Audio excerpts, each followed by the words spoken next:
Hello students, welcome to ICT virtual classes. Class हम यहाँ पे डिस्कस कर रहे हैं अपना चैप्टर का नाम है एडोलसेंस यानी कि किशोर अवस्था। अभी तक आप इतना तो जान गए हैं कि हमारे जीवन में कितनी अवस्थाएं आती हैं। उनमें से एक अवस्था है किशोर अवस्था। किशोर अवस्था क्या होती है, कब से शुरू होती है, और सबसे इम्पॉर्टेंट जो हमने जाना है कि किशोर अवस्था में हमारे शरीर में होने वाले जो परिवर्तन हैं वो कौन कौन से हैं। गर्ल्स में कौन से परिवर्तन होते हैं, बॉयज़ में कौन से परिवर्तन होते हैं, इसके बारे में हमने डिस्कस किया है। साथ ही साथ हार्मोन्स के बारे में भी हमने डिस्कस किया था। तो हार्मोन वाला जो टॉपिक है वो अभी थोड़ा सा रह जाता है, जिसको हम यहाँ पे कंटिन्यू करेंगे। उससे पहले देखो, सबसे इम्पॉर्टेंट क्या है, जो क्वेश्चन फ्रीक्वेंटली पूछा जाता है वो ये है कि जब भी किशोर अवस्था आती है या किशोर अवस्था के दौरान जो परिवर्तन होते हैं, जो चेंजेस आते हैं बॉडी में, वो कौन से परिवर्तन होते हैं। और इसमें आपसे गर्ल्स एंड बॉयज़ के जो कैरेक्टर हैं, जो चेंजेस होते हैं, वो आपसे पूछे जाते हैं। तो ये इम्पॉर्टेंट टॉपिक है। टेबल जो हम डिस्कस कर रहे हैं वो इम्पॉर्टेंट है, फ्रीक्वेंटली आपसे क्वेश्चन पूछे जाते हैं। तो एक बार फिर से, अभी तक हमने जो चेंजेस की बात की है वो कौन कौन से चेंजेस हमने देखे हैं।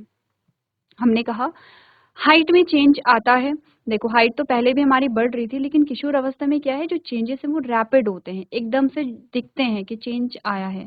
तो क्या है, जो हाइट है, हाइट में एकदम से चेंज आता है, हाइट एकदम से बढ़ने लगती है। गर्ल्स में अगर देखें तो शुरुआत में जो गर्ल्स हैं उनकी हाइट ज़्यादा जल्दी बढ़ती है बॉयज़ के कंपैरिजन में, एंड बाद बाद में जो बॉयज़ हैं उनकी हाइट ज़्यादा जल्दी बढ़ती है गर्ल्स के कंपैरिजन में। दूसरा, हमने कहा बॉडी का जो शेप है, जैसे जब हम बच्चे होते हैं तो बॉडी का शेप एक जैसा ही रहता है। जैसे जैसे किशोर होते हैं तो गर्ल्स एंड बॉयज़ दोनों की बॉडी में चेंज आते हैं, उनकी बॉडी का शेप जो है उसमें परिवर्तन होने लगता है। तीसरा, जो वॉइस है उसमें चेंज आता है। हमने देखा कि जो बॉयज़ हैं उनकी आवाज़ जो है वो हैवी हो जाती है, गर्ल्स हैं उनकी आवाज़ सॉफ्ट रहती है। इसका रीज़न हमने एडम्स एप्पल यानी कि वॉइस बॉक्स को यहाँ पे देखा है, और हमने कहा कि वॉइस बॉक्स जो है वो यहाँ पे क्या होती है, बड़ी होने लगती है। आपने वॉइस में देखा होगा, इस वाले एरिया में आपको दिखेगा कि ये जो एरिया ये बाहर आ रखा है, यानी कि जो एडम्स एप्पल है वो यहाँ पे क्या होता है, बड़ा होता है और वो विजिबल भी होता है। इसी वजह से जो बॉयज़ है उनकी आवाज़ हैवी होती है। गर्ल्स में आपको एडम्स एप्पल दिखेगा नहीं, क्योंकि साइज़ छोटा होता है, इसीलिए वॉइस भी कैसी होगी, सॉफ्ट यहाँ पर होगी। तो ये भी एक परिवर्तन है। दूसरा, हमने कहा रिप्रोडक्टिव ऑर्गन जो हैं उनमें डेवलपमेंट होता है। गैमीट का फॉर्मेशन शुरू होने लगेगा, किसमें, बॉयज़ एंड गर्ल्स दोनों में। तीसरा, हमने बात की है यहाँ पे स्वेट ग्लैंड और ऑयल ग्लैंड। जो ऑयल है वो हमारी जो स्किन है उसमें ऑयल बनने लगता है, ऑयल का सिक्रीशन होने लगता है, और इसी वजह से एक्ने, पिंपल्स आपको देखने को मिलते हैं। इसके अलावा और क्या चेंजेस हैं, देखो, आप जो चीज़ों को सोचते हैं, आपको चीज़ों को सोचने का नज़रिया आपका चेंज हो जाता है। इमोशनल डेवलपमेंट होता है, सोशली आप डेवलप करने लगते हैं। तो इसमें चेंज क्या आते हैं, देखो, एक तो ये है कि आप लॉजिकल होने लगते हैं, आप चीज़ों को सोचने समझने की क्षमता आपके बढ़ने लगती है यहाँ पर।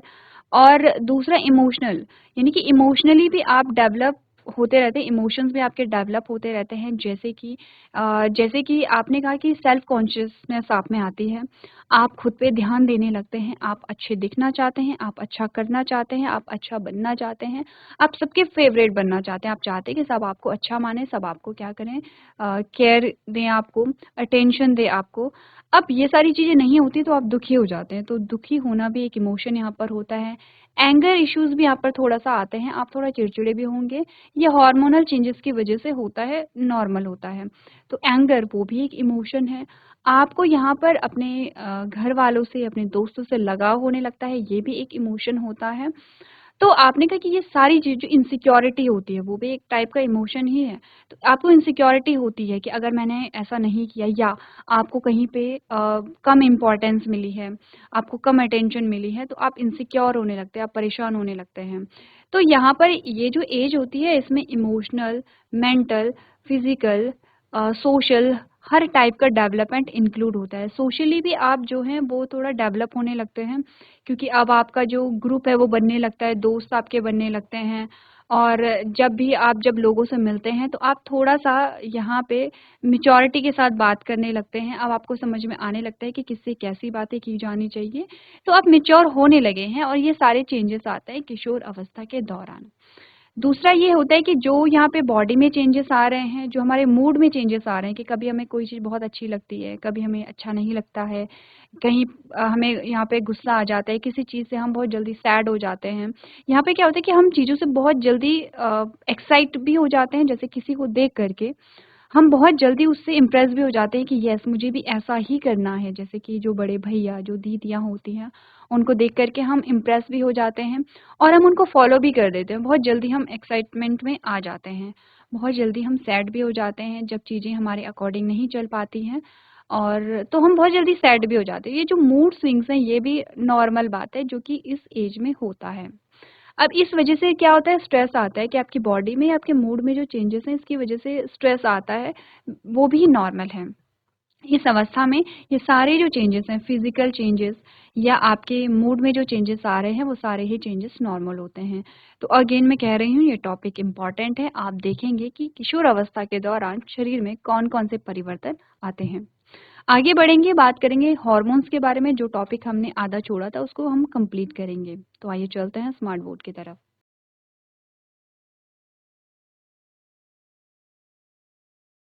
चलिए, तो ये जो टॉपिक है एक बार आप लोग रिवाइज कर लेंगे, ठीक है। तो ये वो टेबल है जो हमने प्रीवियस लेक्चर में डिस्कस की है और जिसमें हमने जाना कि शरीर में होने वाले परिवर्तन कौन कौन से होते हैं। आगे आ जाओ, और हम बात कर रहे थे थोड़ा सा हॉर्मोन्स के बारे में, ठीक है, कि हॉर्मोन्स क्या होते हैं।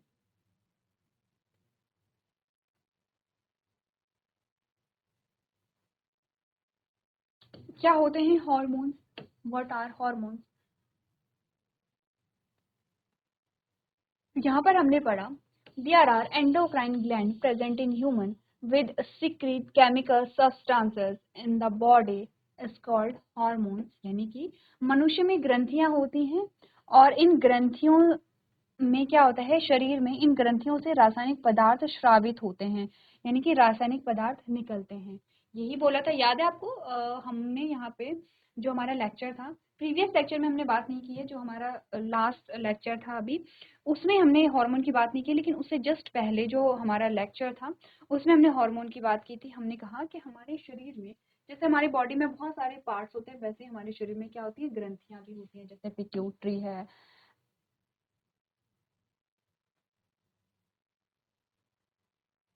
जैसे पिट्यूटरी है, थायराइड है, थाइमस है, ठीक है। ये सारी क्या होती है, कुछ हमारे बॉडी में, ये हमारे बॉडी के पार्ट्स होते हैं, इनको ग्रंथियां या ग्लैंड कहते हैं,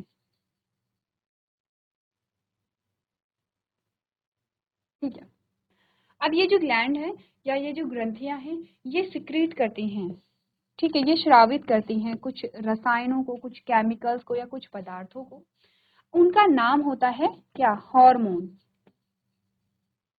इनको हम हार्मोन कहते हैं। ये हार्मोन क्या करते हैं, यहाँ पे संदेश देने का काम करते हैं, यानी कि मैसेज देने का काम करते हैं। मैसेंजर, केमिकल मैसेंजर इनको हम कहते हैं। कैसे मैसेज देते हैं ये, देखो ये हमारे शरीर से श्रावित होते हैं, एक भाग से दूसरे भाग में जाते हैं, और शरीर में कोई भी परिवर्तन अगर लाना है तो ये उसके लिए क्या करेंगे, यहाँ पे संदेश देते हैं। जैसे जैसे कि आपने कहा कि जब आप किशोर होते हैं तो आपकी वृद्धि, आपकी जो हाइट है वो एकदम से बढ़ती है। वैसे भी आपकी हाइट वैसे भी बढ़ ही रही होती है, लेकिन किशोर अवस्था में एकदम से बढ़ जाती है। अब इसके लिए आपकी हाइट बढ़ेगी, आपके शरीर में जो आपकी हाइट है वो बढ़ेगी, उसके लिए भी आपने कहा हार्मोन ही मैसेज देते हैं, और उस हार्मोन का नाम है ग्रोथ हार्मोन, जिसको हम वृद्धि हार्मोन भी कहते हैं। तो ये ग्रोथ हार्मोन क्या करता है, मैसेज देता है, और जिस वजह से आपकी जो हाइट है वो बढ़ जाती है, ठीक है। जीआईसी लखीबाग, क्या नाम है आपका? Alima. Good morning Alima. Good morning ma'am. बच्चे एक बार कैमरे के सामने आइए, फ्रंट में आप दिखाई नहीं दे रहे। अच्छा ठीक है, ओके ओके। कौन सी क्लास के बच्चे हैं आप लोग? 7th। ठीक है, 7th। तो बच्चे कौन सा काम कर रहे हैं आप लोग? मैम होम साइंस का और हिंदी का। ठीक है, देखो जो बच्चे काम कर रहे हैं वो काम कंप्लीट कर लो। आपका जो चैप्टर चल रहा है किशोर अवस्था, ठीक है, ये पढ़ लिया आपने किशोर अवस्था जो चैप्टर है आपका? साइंस में जो किशोर अवस्था चैप्टर है एडोलेसेंस, ये चैप्टर पढ़ा आपने? No ma'am. नहीं पढ़ा तो ये आपका चैप्टर चल रहा है, ठीक है, ध्यान दो। ये क्लास 7th का ही चैप्टर है, किशोर अवस्था इसका नाम है और ये चैप्टर चल रहा है। Yes ma'am. चलो, तो हमने कहा कि यहाँ पे हार्मोन के बारे में इतना तो आप समझ चुके हैं कि हार्मोन ऐसे रसायन होते हैं जो हमारे शरीर के अंदर स्रावित होते हैं और संदेशवाहक का काम करते हैं। जैसे कि एक हार्मोन अभी हमने इसका नाम पढ़ा है, हमने कहा ये है यहाँ पे वृद्धि हार्मोन।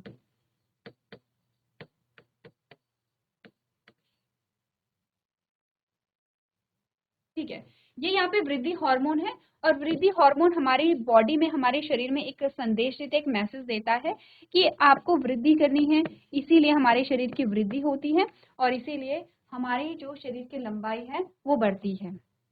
ठीक है, क्लियर है इतना? अब देखो, हार्मोन्स के बारे में तो हम समझ गए हैं, तो अब डेफिनेशन देखो, डेफिनेशन पढ़ रहे थे हार्मोन्स की।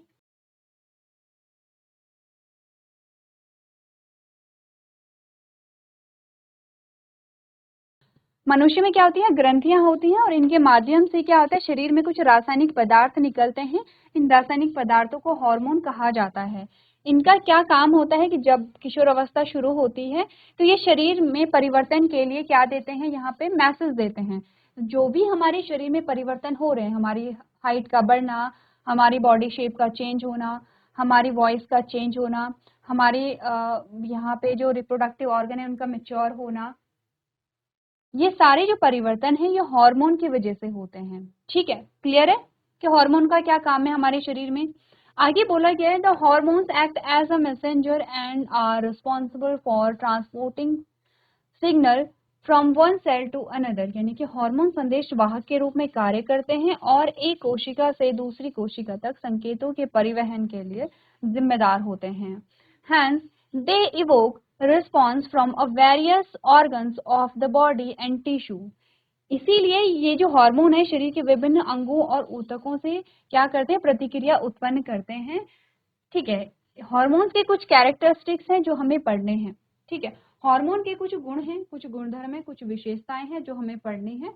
उसको पढ़ने से पहले एक बार रीड कर लो हार्मोन क्या होते हैं। चलो,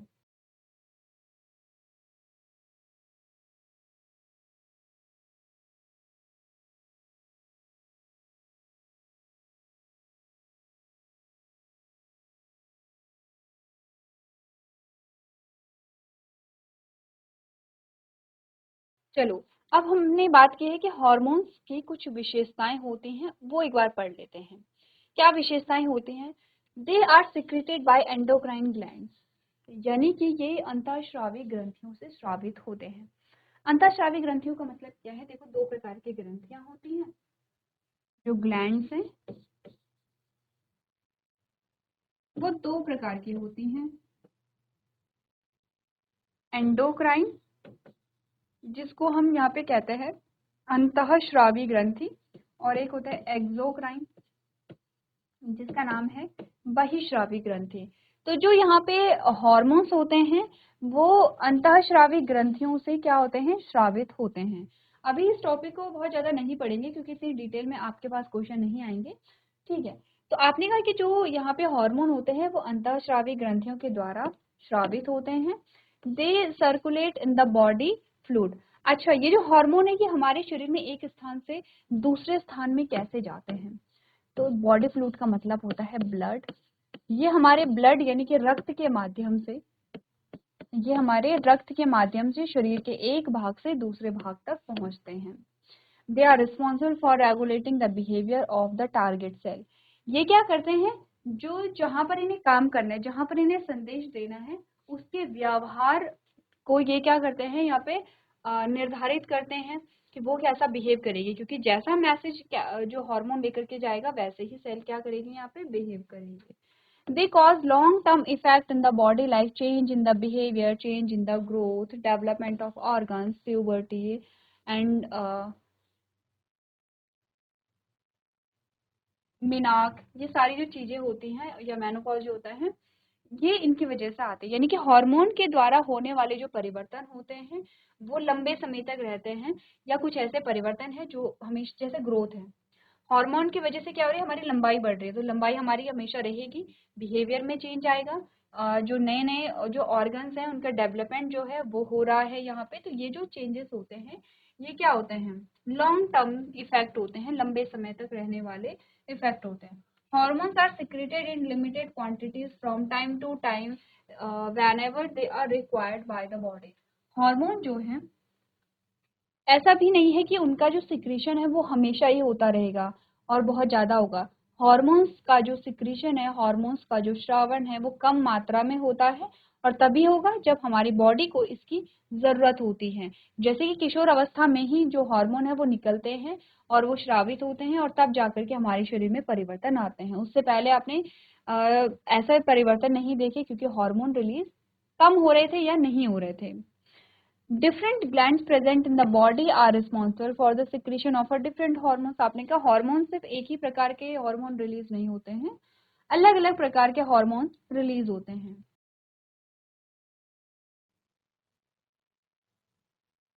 देखो हमने क्या बात की है यहाँ पे, जो अलग अलग हमारी बॉडी में ऐसा नहीं कि सिर्फ एक ही हार्मोन रिलीज हो रहा है, बहुत सारे अलग अलग हार्मोन रिलीज हो रहे होते हैं और अलग अलग ग्रंथियों से रिलीज होते हैं, इसीलिए हमारी बॉडी में बहुत सारी ग्रंथियां हैं और उन ग्रंथियों से अलग अलग हार्मोन निकलते हैं। The nervous system regulates the flow of hormones in the body.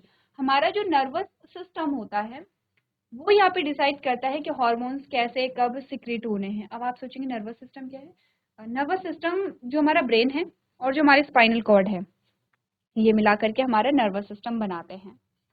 आगे बढ़ते हैं और आगे हम बात करते हैं कि हमारे शरीर में कौन कौन सी ग्रंथियां होती है जो हार्मोन को रिलीज करते हैं। एग्जाम्पल इंपॉर्टेंट है, तो देखो आपने कहा the endocrine glands are also called a ductless gland because they secrete the hormones directly into the blood. जो एंडोक्राइन ग्लैंड होती हैं इन्हीं से हार्मोन निकलते हैं और इनको हम डक्टलेस ग्लैंड भी कहते हैं क्योंकि ये हार्मोन सीधे कहाँ डालती हैं, कहाँ भेजती है, ब्लड में भेजती हैं। ठीक है, ठीक है, तो ये कहाँ पर होती हैं, सीधे सीधे रक्त में जाती हैं। ठीक है, आपने कहा कि कुछ ग्लैंड्स अगर हम देखें, जैसे in male testis secrete the male hormone और testosterone, in female ovary secrete the female hormone और एस्ट्रोजन। तो क्या होगा, देखो कुछ एग्जाम्पल दिए गए हैं, जैसे कि जो यहाँ पे मेल होते हैं या जो बॉयज होते हैं उनमें यहाँ पे जो वृषण है उनसे एक हार्मोन निकलता है जिसको हम टेस्टोस्टेरोन कहते हैं। ठीक है, ये मेल में ही सिक्रीट होता है। फीमेल जो होती हैं उनमें जो ओवरी या अंडाशय होते हैं उनसे जो हार्मोन निकलते हैं उनको हम एस्ट्रोजन कहते हैं। तो ये हार्मोन जब निकलते हैं तो इनकी वजह से शरीर में जो परिवर्तन देखे जाते हैं जिनके बारे में हमने बात की है। तो हम बात करेंगे यहाँ पे कि किस ग्लैंड से कौन सा हार्मोन निकलता है और उसका क्या रोल यहाँ पर होता है, इसके बारे में हम यहाँ पे बात करेंगे। ठीक है,